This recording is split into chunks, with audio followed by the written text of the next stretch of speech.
Hey guys, welcome back to Wrestling News 365. Hope everyone is doing very well. As always, there is a ton of news stories to get into today. So let's talk a little bit about WWE. Let's talk a little bit about Monday Night Raw last night. Yes, Monday Night Raw, it's still a thing. I know a lot of people don't watch it, and to be honest with you, I don't blame you. I don't want to start off this video being anti-WWE and a WWE hater, because I'm not. I'm really, truly, I'm not. I'm still a WWE fan. I'm a fan of pro wrestling in general, but let's face it.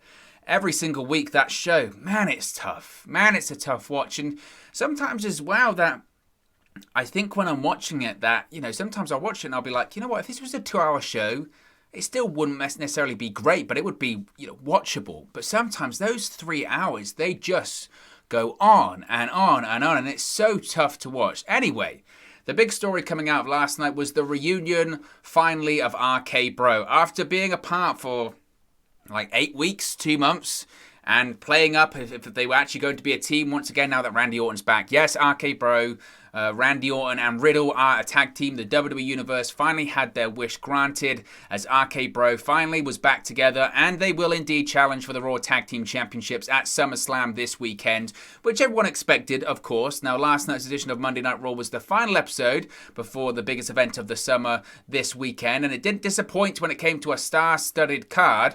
Now, the journey of Riddle and Randy Orton, collectively known as RKBro, has not been a smooth one since their inception just after WrestleMania 37 earlier this year.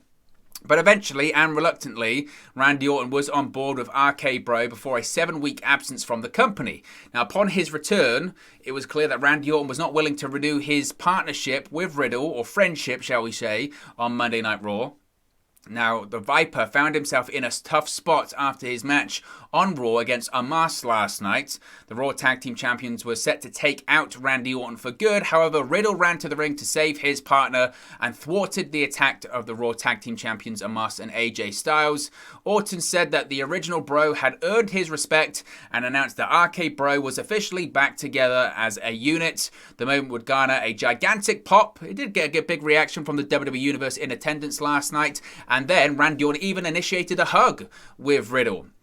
So, after this reunion, Riddle took the mic and laid down the challenge for Mask and AJ Styles for the Raw Tag Team Championships at SummerSlam. At the end of the show, Corey Graves announced that the Raw Tag Team Championships would indeed be on the line at the biggest event of the summer. So, RK-Bro is back. They're officially a team once again, and they're challenging for the Raw Tag Team Championships.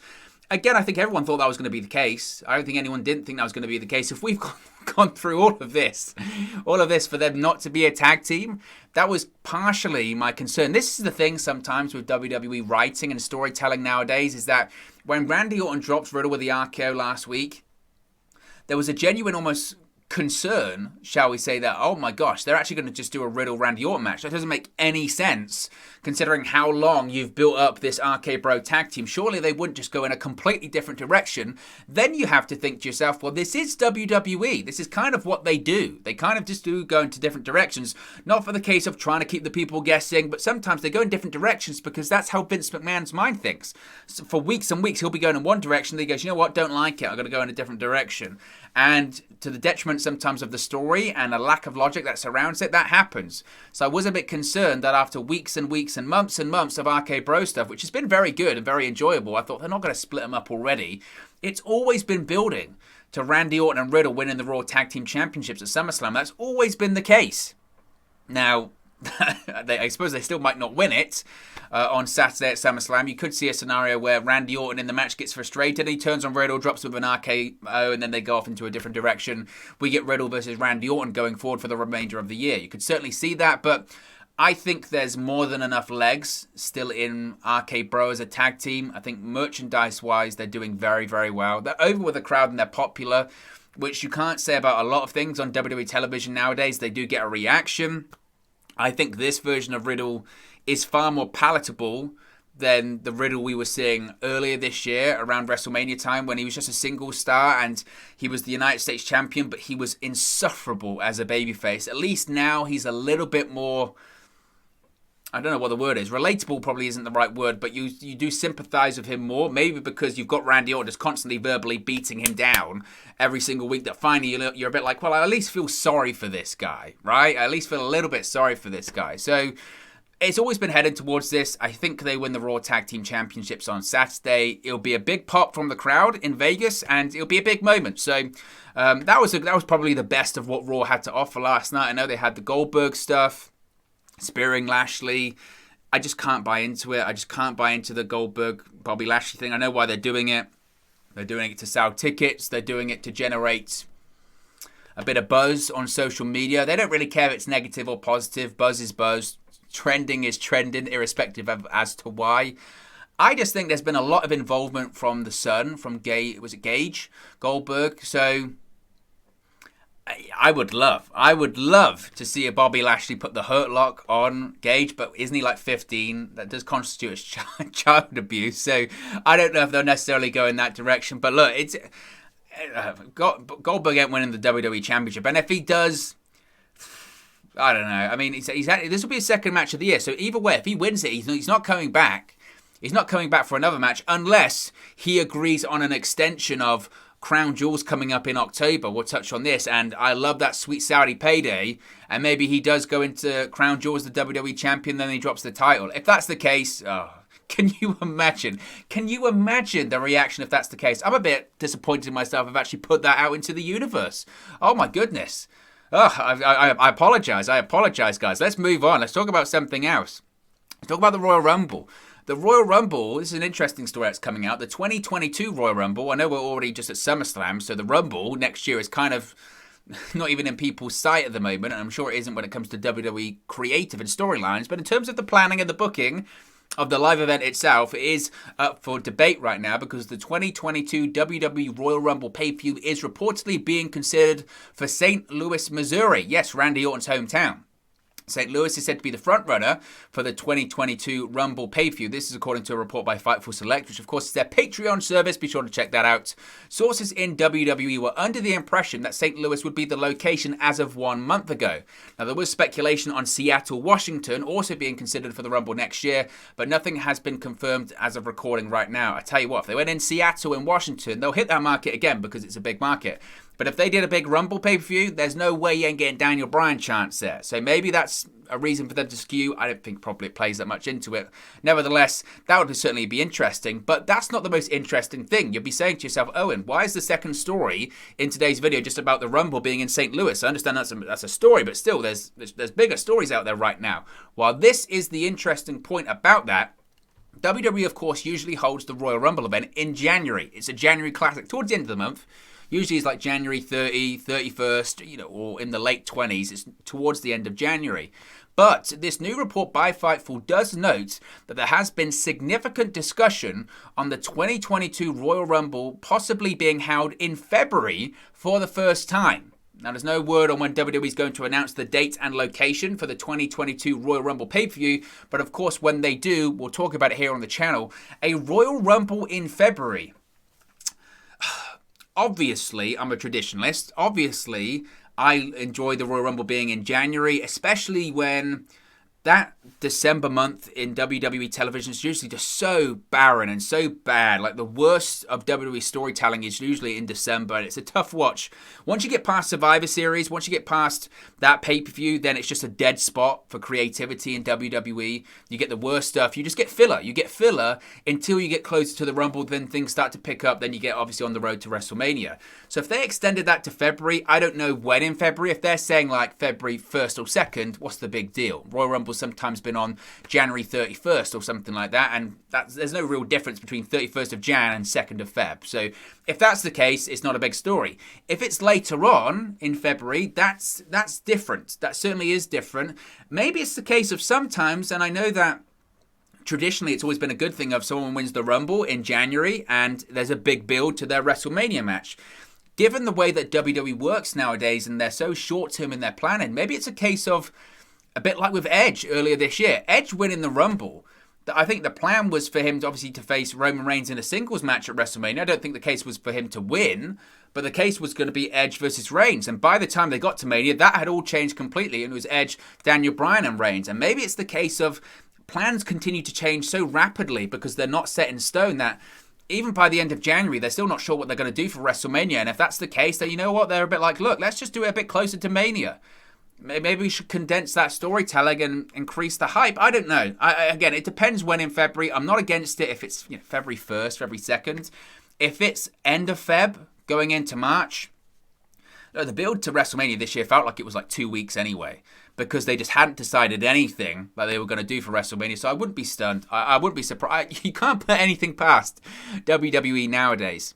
Now, another story, of course, right now, it's been the story for 18 months, obviously, but is the global pandemic, and it's not going anywhere, of course. And there have been stories, of course, if you follow the news, about spikes in cases of coronavirus and COVID-19 across the United States. Despite things opening up and despite the return of fans, cases do continue to rise with various variants across just the globe, not just the United States as well. Now, WWE has reportedly issued a 24/7 mask mandate for all superstars and staff because of this. It was recently reported that fans attending Saturday's SummerSlam pay-per-view at Allegiant Stadium in Las Vegas will be forced to wear a mask despite COVID-19 vaccination status due to the updated COVID-19 disclosure issued by the stadium and mask mandate in Clark County, Nevada. Now, in an update, it's been reported that fans at SummerSlam won't be the only ones wearing face masks, as all WWE talents and staffs are now under a 24/7 mask mandate, except while eating and drinking. This reportedly applies to everyone without exception. Now, it's been reported that all WWE staff and talent backstage in WWE must be tested for COVID-19 before each show. This ruling applies to everyone due to the recent rise of COVID-19 cases across the country. WWE Talent Relations head John Laurinaitis reportedly issued a mass message to the people in the company last week, noting, quote, "Effective immediately and until further notice, COVID testing will resume at every TV and event." More details to come soon. It was reported about a month or so ago that WWE is working on COVID-19 contingency plans, as obviously, as I mentioned, these positive cases do increase with various variants around the country. There had been rumors of a return to the WWE Thunderdome. As of right now, that hasn't been confirmed or anything like that. WWE just yesterday announced a load more dates for the live event tour that they're currently on at the moment. So WWE is planning as if the world is going to carry on, which they always have. That's what they did prior to the pandemic anyway, and that's what they did last year. Obviously, we've seen over the course of the last 18 months that things can change very, very quickly. And the only way we can keep ahead of this and the only way that we can continue having fans at events and doing all this kind of stuff is, look, get vaccinated, wear a mask, and be safe. That's it at the end of the day. And I know that people might not agree with that. That's my opinion on it all. I got my second jab at the weekend on Sunday, and I'm fully vaccinated now. And look, and that's what you have to do. That's the situation. I didn't feel great on the Monday afterwards, but that's what we have to do. And I live in a country here in the UK where essentially we've dropped any kind of restrictions. You don't have to wear a mask. You don't have to do anything when it comes to that. But look, we want to get ahead of this. We don't want to go back to how we've been for the last 18 months. And we get ahead of it by getting vaccinated and wearing a mask. It's as simple as that. So I hope you all do the same. Now, speaking of SummerSlam at the weekend, a new SummerSlam match was revealed last night on Raw, and God, you can see it on the screen right there. Eva Marie and Alexa Bliss is now official for SummerSlam. Yes, this is why it's the biggest event of the summer, guys. Forget Roman Reigns, John Cena, forget Goldberg, Bobby Lashley, forget RKBro coming back, forget it all. Forget any big match, forget Seth Rollins versus Edge. What are you talking about? The biggest event of the summer is firmly set in stone right now because it's Alexa Bliss versus Eva Marie, the big one. It's the one we all wanted.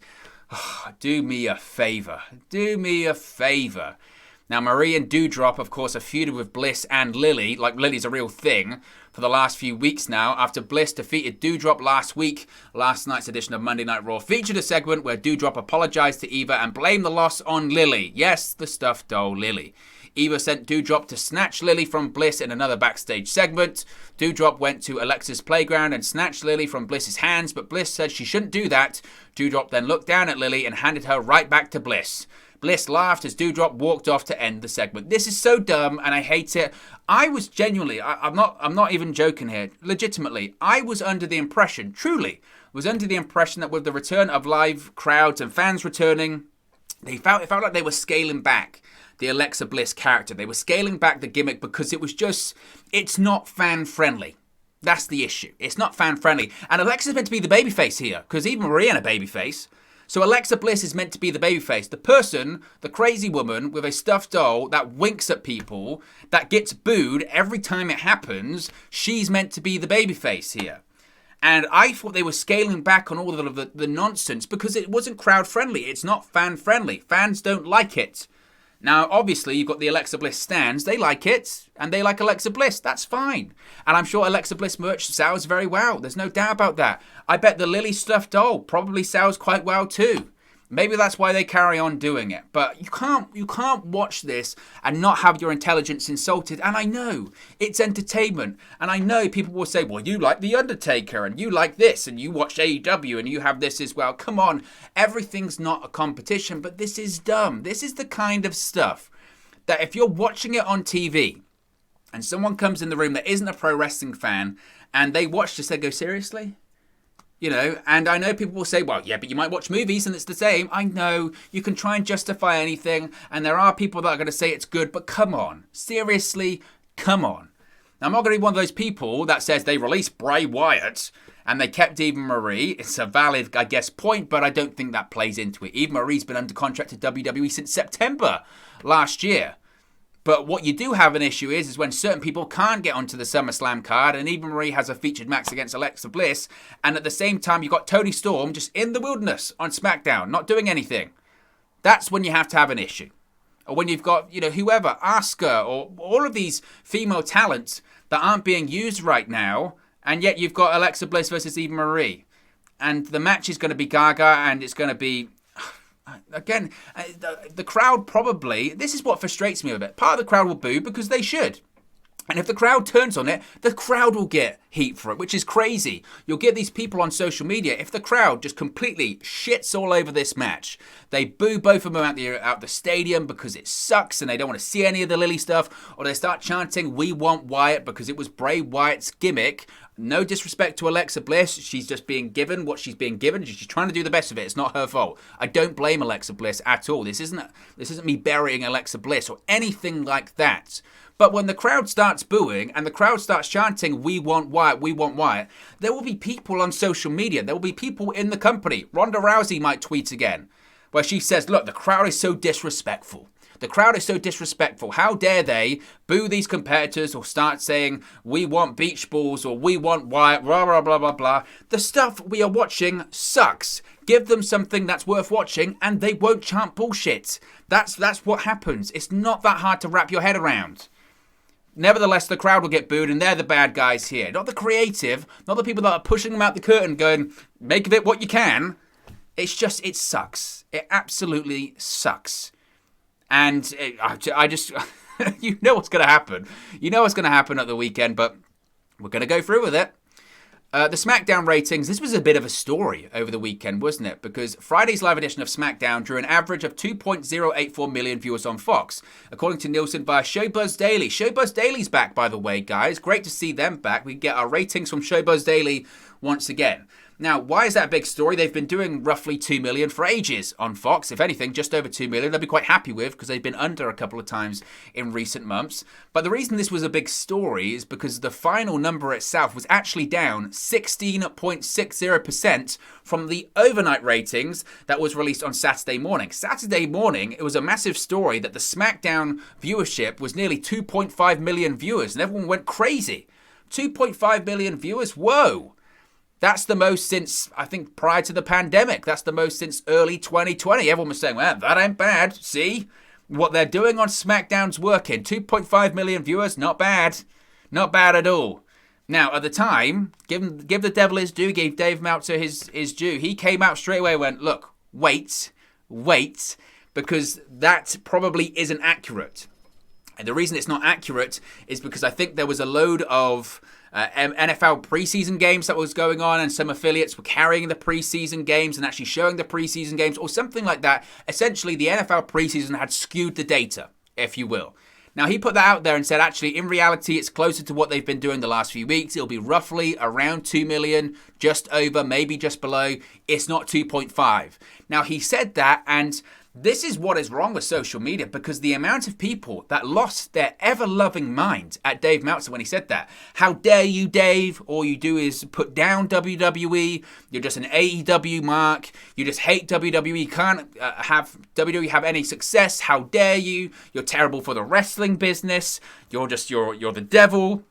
That might all be true, but he was right. He was right. And you go back to that tweet, and a lot of people look very foolish right now.